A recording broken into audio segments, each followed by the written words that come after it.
Hallo zusammen!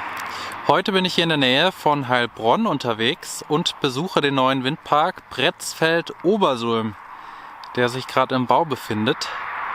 Ja, hier werden 3 Nordex N149 gebaut, 4,5 Megawatt, 164 Meter Nabenhöhe. Das sind die ersten N149 in Baden-Württemberg und meines Wissens nach auch die ersten auf Max-Bögel-Turm. Ja, landschaftlich wieder super schön hier mit den Weinbergen. Ist auch echt wieder geniales Wetter heute. Ja, von hier aus hat man eine ganz gute Sicht auf den Park. Da sieht man die Betontürme. Ein Turm ist schon ein bisschen gewachsen. Kran sieht man keinen, der liegt wahrscheinlich am Boden wegen dem Sturm die letzten Tage. Da die anderen beiden. Ja, und hier rechts, das sind die beiden E92 im benachbarten Windpark Löwenstein. Das wird auch geil aussehen, die E92 und dann direkt nebendran die N149. Richtig nice. Ja, ich werde mich jetzt aufmachen zur Baustelle und werde von dort nochmal berichten. Bis gleich. So, ich bin jetzt hier oben auf dem Berg angekommen und stehe jetzt hier in der Einfahrt zu WEA 2, die Anlage, die sich gerade im Aufbau befindet. Und hier hat man einen richtig tollen Blick auf die Baustelle. Ja, Kran ist runtergefahren wegen dem Sturm die letzten Tage. Viel zu gefährlich, sonst hätte es den wahrscheinlich auch zerfetzt. Ein paar Anlagen sind ja auch zu Schaden gekommen bei dem Sturm. Eine E138 in Nattheim und in Frankreich auch leider nochmal eine E138 und in Rheinland-Pfalz auch eine Nordex N117. Naja, ja, heute passiert hier nichts. Die Arbeiter und Arbeiterinnen haben heute auch mal Wochenende und dann geht es wahrscheinlich am Montag wieder weiter. Ja, super Blick auf die Baustelle hier. Da sind alle Komponenten schon da. Hier sieht man jetzt richtig schön die fette Kugelnarbe.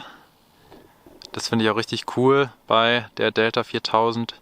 Ist die Narbe fast noch höher als das Maschinenhaus. Sieht schon ulkig aus. Ja, hinten dran dann das Maschinenhaus in Rot. Davor dann Getriebe oder Generator. Und da liegt noch das dritte Turmsegment, das nach oben drauf kommt. Ja, und dann hier weiter links die 3 riesigen Rotorblätter. Die erscheinen einem jetzt gar nicht so groß, aber die sind echt richtig fett. Also fast 75 Meter lang. Ja, ich guck mal, dass ich gleich noch ein bisschen näher rankomme. Ja, ich weiß nicht, ob ich es schon erwähnt habe. Meines Wissens nach sind das die ersten N149 auf 164 Meter mit Max-Bögel-Turm.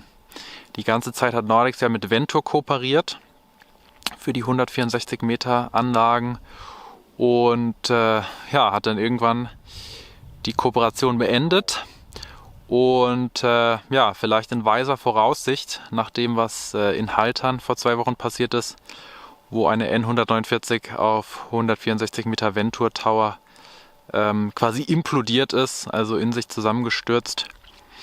Ja, vielleicht hat der Nordex früher schon Probleme gehabt mit den Türmen, also war sich schon bewusst, dass der Turm nicht so geil ist und hat deshalb die Kooperation beendet.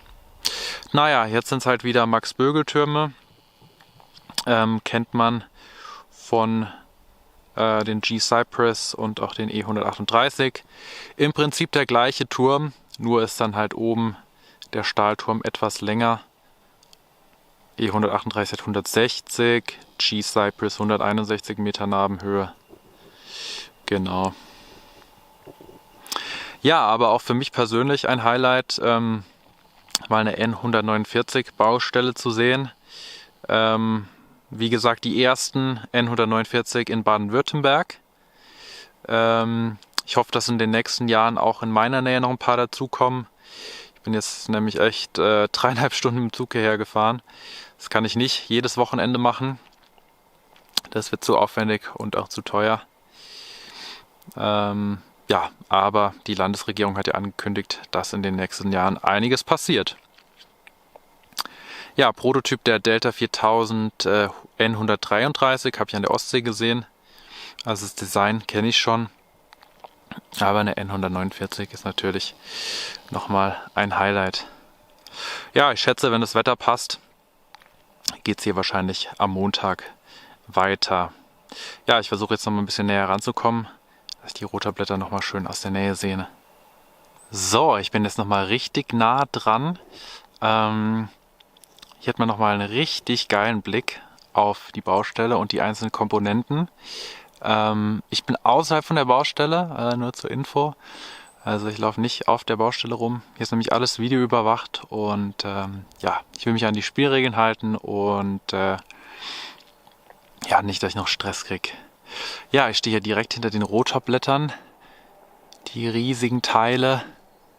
Ich muss gleich nochmal an der Seite vorbeilaufen, dass man es nochmal ein bisschen besser sieht. Aber das sind schon echt gewaltige Teile. Die hängen auch ziemlich durch, also die liegen ja hinten auf und vorne und in der Mitte biegen sie sich ziemlich durch. Da sieht man nochmal schön die Zackenbänder. Sehen bei jedem Hersteller ein bisschen anders aus. Wahnsinn, ey. Fast 75 Meter lang. Schon echt verdammt beeindruckend. Ja, da nochmal die Narbe. Da ist scheinbar noch die Abdeckung von der Narbe, die dann drauf kommt. Also zum Narbenzug bleibt die Abdeckung wahrscheinlich unten und ja, wird dann später separat montiert in das Turmsegment. Und hier beim Maschinenhaus haben sie oben den Kühler schon drauf, da sieht man es. So sieht es dann fertig aus. Mega geil, ey. Boah. Das ist echt ein Spielplatz für große Jungs, ey. Richtig cool. Ja, da sieht man den Kran nochmal in voller Länge. Was hat wahrscheinlich Hakenhöhe 170 Meter oder sowas. Also echt ein Riesenteil. Ja, und hier hinten sieht man jetzt dann einen der anderen Türme. Der guckt hier raus. Und den dritten sieht man von hier aus jetzt, glaube ich, nicht. Der müsste jetzt da hinterm Wald sein.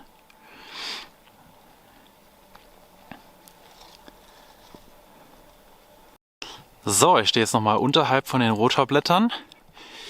Hier sieht man nochmal richtig cool die Zackenbänder. Sieht aus, als ob da ein Zacken fehlen würde. Aber ist tatsächlich bei allen 3 Rotorblättern so. Was das für einen Zweck hat, keine Ahnung. Vielleicht ist da ein Blitzableiter drin oder so. Ja, und hier sieht man sie echt nochmal in voller Länge. Die Riesenlatschen, ey. Wahnsinn. Fast 75 Meter lang.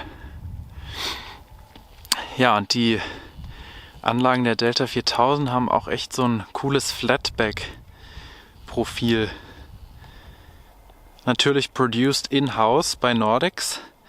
Also nicht von LM produziert und zugekauft, wie das viele Hersteller machen. Enercon ja jetzt auch. Sondern bei Nordex selbst produziert. Richtig cool. Jetzt stehe ich nochmal ganz am anderen Ende vom Blatt, vorne an den Bolzen. Das ist schon auch echt krass, also dass solche dünnen Bolzen nachher so ein riesiges Blatt halten, das ist schon echt der Wahnsinn. Und hier sieht man es jetzt nochmal schön von der anderen Seite. Hier dieses Flatback-Profil. Richtig cool. Da ist es so am breitesten. Und dann geht es 75 Meter nach hinten. Wahnsinn, ey. Richtig krass. Ja, näher gehe ich nicht ran. Da vorne steht nämlich direkt eine Kamera. Ja, und hier sieht man jetzt auch noch mal schön das Maschinenhaus. Vorne noch eine Folie drüber. Aber hinten sieht man schon, ist der Kühler montiert. Da ist dann das Getriebe. Geil, dann geht es hier nächste Woche weiter. Dann werden wahrscheinlich das dritte Stahlsegment und Maschinenhaus montiert. Und je nachdem, wie windstill es ist, auch die Rotorblätter. Ist schon echt krass, dass der Turm jetzt noch mal größer wird, dass da noch ein Stahlsegment drauf kommt. Schon echt Wahnsinn. Naja, ich werde jetzt mal weiterziehen zu den anderen Anlagen und mal schauen, ob es da auch schon Komponenten sind, die es zu bestaunen gibt. Ja, ich bin jetzt hier an der Baustelle von Anlage 1. Hier kommt man auch relativ nah dran. Ja, und hier ist auch schon das Maschinenhaus da. Da drüben liegt's. Nordex Delta 4000. Sehr geil. Das mal so aus der Nähe zu sehen. Kommt einem jetzt gar nicht so groß vor. Also wenn ich da an das Maschinenhaus von der G-Cypress in Einölen denke, das war echt ein richtig fetter Kasten. Da hat sich Nordex auf jeden Fall ein bisschen mehr Mühe gegeben mit dem Design. Also das gefällt mir wesentlich besser. Ja, schade, dass jetzt kein Schriftzug drauf ist neben an der Seite. Vielleicht kommt es noch. Mal abwarten. Ja, und dann hier vorne direkt liegt der Cooler. Ja, mit Befeuerung und Windmessgeräten. Der kommt dann noch oben auf die Gondel drauf. Ja, ansonsten ist noch nicht viel da. Baustelle ist noch relativ leer. Ja, die anderen Komponenten werden wahrscheinlich dann so nach Bedarf nach und nach eintrudeln. Ist ja auch alles eine Platzfrage.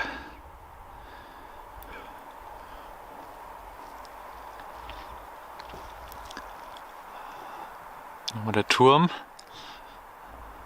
Ja, ist im Prinzip eigentlich der gleiche Turm wie bei den G-Cypress und den Enercon E138, nur dass halt dann oben das Stahlteil ein bisschen länger ist. Ja, und hier im Hintergrund sieht man dann auch schön die beiden E92 im benachbarten Windpark Löwenstein. Die andere ist jetzt hinterm Turm versteckt.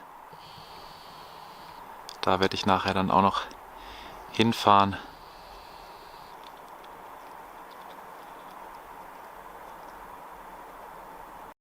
Ja, ich habe mich jetzt doch nochmal direkt neben das Maschinenhaus gestellt, um mir die Dimension nochmal anzuschauen. Also es ist doch schon ein richtig fetter Kasten, wenn man direkt nebendran steht.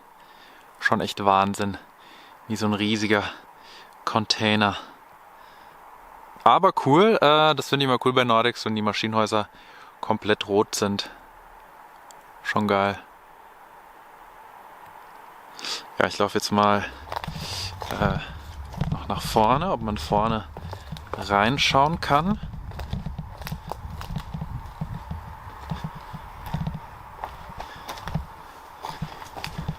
Natürlich immer hinter der Absperrung bleiben.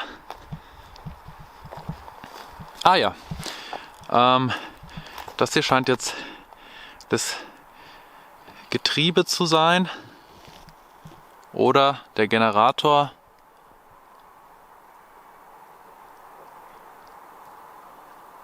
Ja, alles noch eingepackt. Hier vorne ist auch noch eine Folie drauf, dass es vom Wetter geschützt ist. Ja, da stehen jetzt überall Daten drauf, da gehe ich jetzt nicht näher ran. Das ist ja auch alles vertraulich. Ja, schon krass, dass dieses riesige Teil dann nachher mal hier oben drauf sitzt. Und dann sieht es gar nicht mehr so groß aus. Da kommen jetzt noch 3 Röhren drauf Und ja, dann wirkt es gar nicht mehr so groß.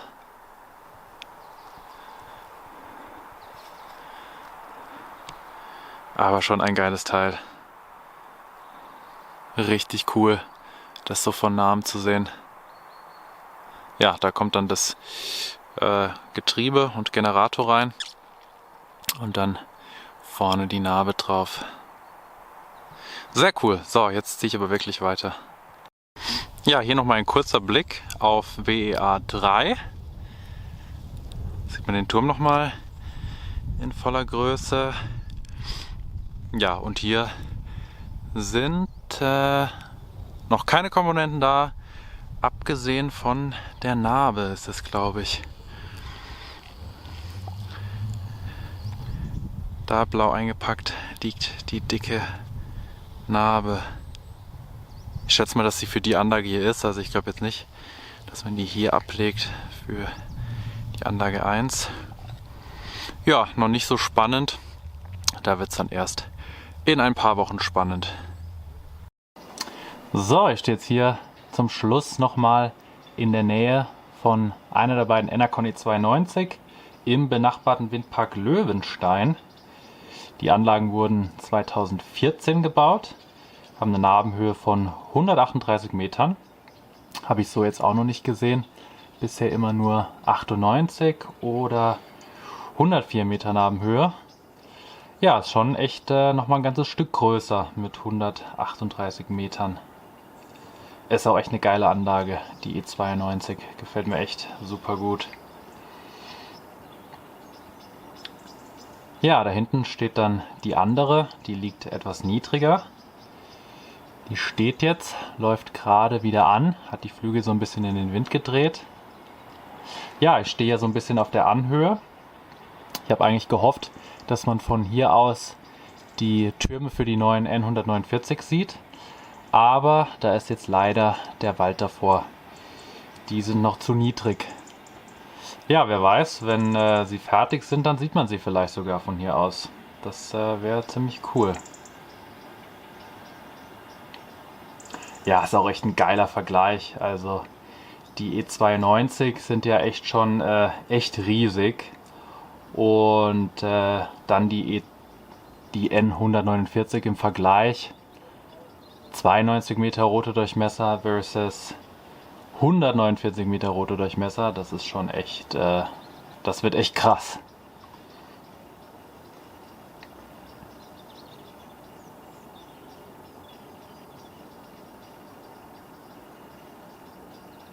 Ja, hier sieht man jetzt nochmal schön die Seriennummer 92550. Die 550. E92. Ja, ich werde mich dann an dieser Stelle auch verabschieden. Ich fahre nämlich noch zu einem anderen Windpark. Muss gucken, dass ich den Zug erwische. Ja, ich hoffe, es hat wie immer gefallen. Wer weiß, vielleicht komme ich nochmal hierher, wenn die Anlagen ja, im Bau sind oder wenn sie schon fertig sind. Wie gesagt, ist echt eine kleine Weltreise hierher von Freiburg aus. 3,5 Stunden mit dem Zug, das kann ich leider nicht jedes Wochenende machen. Naja, ich hoffe, ihr habt einen ganz guten Eindruck bekommen von den N149. Schreibt gerne wieder Kommentare. Ja, und dann hoffe ich, wir sehen uns beim nächsten Windpark wieder. Halt die Ohren steif und bis bald.